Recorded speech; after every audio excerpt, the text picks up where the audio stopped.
There's growing concern about the steady decline in the number of people voting in EU elections, and it raises a fundamental question. Just how can the Europe of the future be built without the participation of its citizens? I don't think people know what members of the European Parliament actually do and whether they can help us here at a local level. Getting people to exercise their right to vote and strengthen political legitimacy is a challenge for authorities everywhere. At the last EU elections in 2009, just 43% of eligible voters turned out.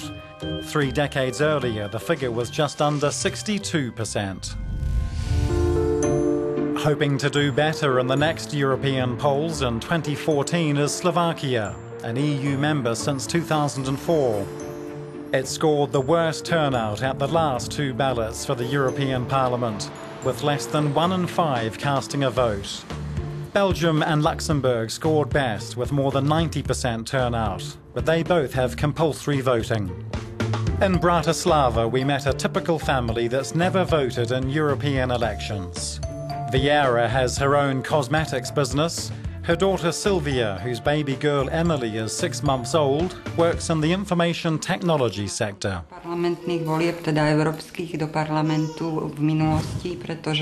I didn't go to vote in the European parliamentary elections in the past because I had very little information about it in the first place, and I viewed it as distant from my problems. I was concerned with myself in Slovakia, and Europe was still very distant to me. I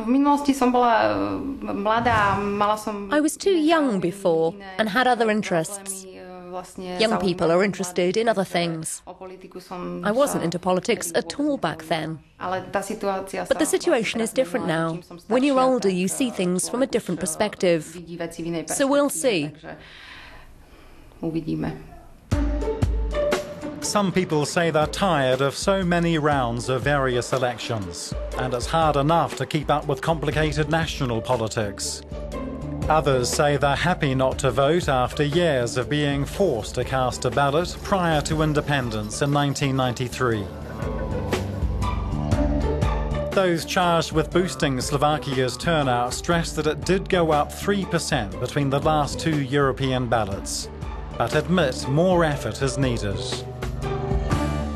Still is really very low turnout, but we are already closer to other member states. But this is not to be as a consolation for us. This is still a challenge because we have to work on how to really increase the interest in the European Parliament, in the European elections, how to really create a platform for dialogue between our MEPs, members of the European Parliament, and different targets group like stakeholders, multipliers, or also broad public.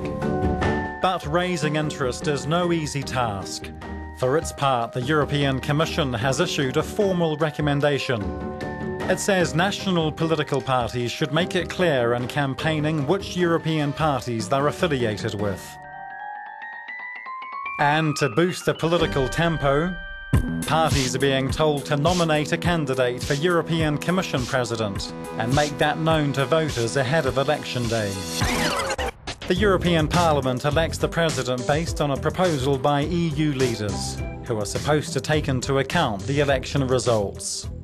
Another recommendation to spark more interest is to make the elections one single event. The Commission wants to move away from the tradition of spreading the voting out over a 4-day period. Member states are being urged to agree on one single date. But achieving a deal on that looks likely to be difficult. Some observers say the recommendation is a step in the right direction, but still not enough, arguing the Commission has to be more dependent on the Parliament and election results. Political parties also have to communicate better. Basically, what they have to tell citizens is that they can change something. If they vote this or that party to the European Parliament, they can change something in the direction of the European Union. Because citizens, they don't vote just because they like the institution or they know a lot about the institution or enough, but they vote because they vote if they feel that they can change something. They can change the political course. Most parties are yet to reveal their strategies for the next EU elections. But already there are calls for more information that's accessible and easy to digest.